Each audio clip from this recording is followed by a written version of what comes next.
গতরাতে ইরানের দুর্গম মরু অঞ্চলে এবং পাহাড়ি এলাকায় যা ঘটে গেল তাকে এক কথায় বলা যায় বিংশ শতাব্দীর সবচেয়ে নাটকীয় এবং রক্তক্ষয়ী সামরিক মহড়া। মার্কিন প্রেসিডেন্ট ডোনাল্ড ট্রাম্প দাবি করেছেন এটি আমেরিকার ইতিহাসের সবচেয়ে দুর্ধর্ষ এবং সফল উদ্ধার অভিযান। কিন্তু আমাদের প্রশ্ন, সফলতার সংজ্ঞা কী? একজন পাইলটকে উদ্ধার করতে গিয়ে 1 ডজনেরও বেশি আকাশযান হারানো কি সত্যি সফলতা, নাকি এটি পেন্টাগনের ইতিহাসের সবচেয়ে বড় ব্যর্থতার দলিল? ট্রাম্প সাহেব তার বিশাল এক সোশ্যাল মিডিয়া পোস্টে আত্মতৃপ্তির ঢেকুর তুলছেন। তিনি বলছেন মার্কিন সৈন্যরা নিরাপদে ফিরে এসেছে, তাদের গায়ে আঁচড়টিও লাগে নাই। কিন্তু সত্যি কি তাই? নাকি ফক্স নিউজের সেই রিপোর্ট সত্য যেখানে বলা হচ্ছে মার্কিন সেনাদের রক্তে রঞ্জিত হয়েছে ইরানের মাটি? আজ আমরা তথাকথিত এই সফল অভিযানের ভেতরের কঙ্কাল বের করে দেখাবো। ঘটনা শুরু হয়েছিল আমেরিকার একটি অত্যাধুনিক যুদ্ধবিমান বিধ্বস্ত হওয়ার মাধ্যমে। আপনারা জানেন, আমেরিকার দম্ভের প্রতীক এই বিমানগুলো যখন ইরানি আকাশসীমায় অবৈধভাবে প্রবেশ করে তখনই বিপত্তি ঘটে। বিমানের 2 জন আরোহী ছিলেন, একজন মূল পাইলট এবং অন্যজন ওয়েপন সিস্টেমস অফিসার। এই দ্বিতীয় অফিসারটি মূলত বিমানের ঘাতক অস্ত্রগুলো নিয়ন্ত্রণ করতেন। বিমানটি বিধ্বস্ত হওয়ার পর যখন তারা প্যারাশুট নিয়ে নিচে নামেন তখন থেকেই শুরু হয় ইঁদুর বিড়াল খেলা। আমেরিকা প্রথমে মনে করেছিল চটজলদি কয়েকটা হেলিকপ্টার পাঠিয়ে তাদের তুলে আনবে, কিন্তু তারা ভুলে গিয়েছিল এটি কোনো হলিউড মুভি নয়, এটি ইরানের দুর্গম পাহাড়। প্রথম দফায় আমেরিকা 2টি হেলিকপ্টার এবং একটি হারকিউলিস বিমান পাঠায়। তারা একজন পাইলটকে পেলেও দ্বিতীয় জনকে খুঁজে পায়নি। ইরানের সাধারণ জনগণ এবং সীমান্তরক্ষী বাহিনীর তীব্র প্রতিরোধের মুখে তারা লেজ গুটিয়ে পালিয়ে যেতে বাধ্য হয় ইরাকের বসরা শহরে। এই যে পালিয়ে যাওয়া, এটাই কি মার্কিন বাহিনীর বীরত্ব? দ্বিতীয় পাইলট যেখানে ল্যান্ড করেছিলেন সেই জায়গাটি ছিল চরম দুর্গম। আমেরিকা তার স্যাটেলাইট, ড্রোন এবং সিআইএ মোসাদের গোপন তথ্য ব্যবহার করে তার লোকেশন বের করার চেষ্টা করে। কিন্তু ইরানও দমে থাকার পাত্র নয়। ইরানি স্পেশাল ফোর্স বা বাসিজ বাহিনী দ্রুত সেই অঞ্চলটি ঘিরে ফেলে। এখানেই আমেরিকা তার শয়তানি বুদ্ধি প্রয়োগ করে। তারা ডজন ডজন বিমান এবং হেলিকপ্টার আকাশে ওড়ায় একটি ফলস ফ্ল্যাগ বা ভুয়া লোকেশন তৈরি করার জন্য। অর্থাৎ তারা এক জায়গায় বোমা বর্ষণ করছিল যাতে ইরানি বাহিনী মনে করে পাইলট সেখানেই আছে, কিন্তু আসল উদ্দেশ্য ছিল অন্য জায়গায়। তবে ইরানি বীরেরা পেন্টাগনের এই চাল ধরে ফেলে।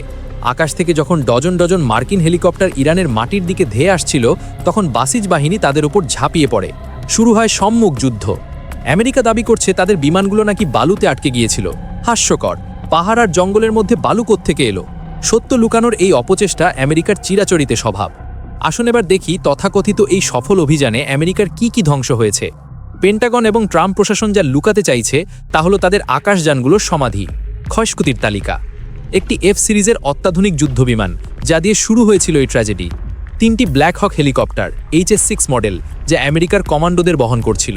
2টি লিটল বার্ড হেলিকপ্টার MH-6 যা স্পেশাল অপারেশনের জন্য ব্যবহৃত হয়। 2টি হারকিউলিস C-130 বিমান যারা রসদ যোগান দিতে গিয়েছিল। কমপক্ষে 3টি MQ-9 রিপার ড্রোন যা আকাশ থেকে নজরদারি করছিল। টোটাল 12 থেকে 15টি আকাশযান টার্গেট হয়েছে অথবা পুরোপুরি ধ্বংস হয়েছে। ট্রাম্প সাহেব বলছেন সৈন্যদের গায়ে আঘাত লাগে নাই। তাহলে এই ডজন ডজন বিমান কি রোবট চালাচ্ছিল? ফক্স নিউজ জানাচ্ছে উদ্ধারকৃত পাইলটের অবস্থা আশঙ্কাজনক। অনেক কমান্ডো নিহত হয়েছে যাদের মৃতদেহ গোপনে কফিনবন্দি করা হচ্ছে। এই লজ্জাজনক পরাজয়কে ট্রাম্প সফলতা বলে চালিয়ে দিয়ে আমেরিকার জনগণকে ধোঁকা দিচ্ছেন। এই যুদ্ধের সবচেয়ে ভয়াবহ দিক হল পরমাণু স্থাপনায় হামলার হুমকি। ইসরায়েল এবং আমেরিকা সম্মিলিতভাবে ইরানের বুশাহের পারমাণবিক স্থাপনায় আঘাত আনার পরিকল্পনা করছে। ইরানের পররাষ্ট্রমন্ত্রী কড়া হুঁশিয়ারি দিয়েছেন, যদি বুশাহেরে হামলা হয় তবে তার তেজস্ক্রিয়তা শুধু ইরানে সীমাবদ্ধ থাকবে না। রাশিয়ার সিমুলেশন অনুযায়ী বিষাক্ত রেডিও অ্যাক্টিভ ধোঁয়া পারস্য উপসাগর পাড়ি দিয়ে কাতার, বাহরেন, সংযুক্ত আরব আমিরাত এবং ওমানের দিকে চলে যাবে। সৌদি আরবের পূর্বাঞ্চলীয় এলাকাগুলো জনশূন্য হয়ে পড়তে পারে। আমেরিকা এবং ইসরায়েলের এই পাগলামির খেসারত দিতে হবে পুরো মধ্যপ্রাচ্যকে। আপনারা কি প্রস্তুত আপনাদের সন্তানদের এক তেজস্ক্রিয় ভবিষ্যতের দিকে ঠেলে দিতে? এদিকে ইরানও বসে নেই। কুয়েত, বাহরেন এবং আমিরাতে অবস্থিত মার্কিন স্বার্থ সংশ্লিষ্ট তেলের স্থাপনায় ড্রোন হামলা হয়েছে। বাহরেনের বাপকো তেল শোধনাগারে এবং কুয়েতের পেট্রোলিয়াম কর্পোরেশনে আগুনের লেলিহন শিখা দেখা যাচ্ছে। এমনকি কুয়েতে অবস্থিত মার্কিন ঘাঁটি ক্যাম্প বোয়েরিংয়েও হামলা হয়েছে। এই পরিস্থিতির মধ্যে চীন বড় ধরনের দুশ্চিন্তায় আছে। তাদের জ্বালানির 40% আসে এই হরমুজ প্রণালী দিয়ে। ট্রাম্প হয়তো চীনের সাথে একটি গোপন লিয়াজও করার চেষ্টা করবেন এ মাসের শেষের দিকে। কিন্তু চীন কি তার দীর্ঘদিনের বন্ধু ইরানকে ধোঁকা দেবে, নাকি আমেরিকার এই পতন চীনকে আরও শক্তিশালী করবে? এই উদ্ধার অভিযান আসলে আমেরিকার মার্কিন সামরিক ক্ষমতার কঙ্কাল বের করে দিয়েছে। যারা নিজেদের সেরা দাবি করে তারা একজন পাইলটকে বাঁচাতে গিয়ে নিজেদের অর্ধেক বহর হারিয়ে ফেলেছে। এই যুদ্ধে ইরান প্রমাণ করেছে তারা তাদের সার্বভৌমত্ব রক্ষায় পিছু হটবে না। আমেরিকা যদি মনে করে এই স্টাইলে তারা স্থল অভিযান চালাবে, তবে তাদের মনে রাখা উচিত ইরানের প্রতিটি পাহাড় এক একটি মার্কিন সেনার জন্য কবরস্থান হবে। ডোনাল্ড ট্রাম্প যেটিকে সফল অভিযান বলছেন, আপনি কি তাকে সফল বলবেন, নাকি পাইলটের প্রাণের বিনিময়ে এত বড় মার্কিন বহর হারানোকে পেন্টাগনের ইতিহাসের সবচেয়ে বড় বিসর্জন হিসেবে দেখবেন? আপনার মূল্যবান মতামত নিচে কমেন্ট করে জানান।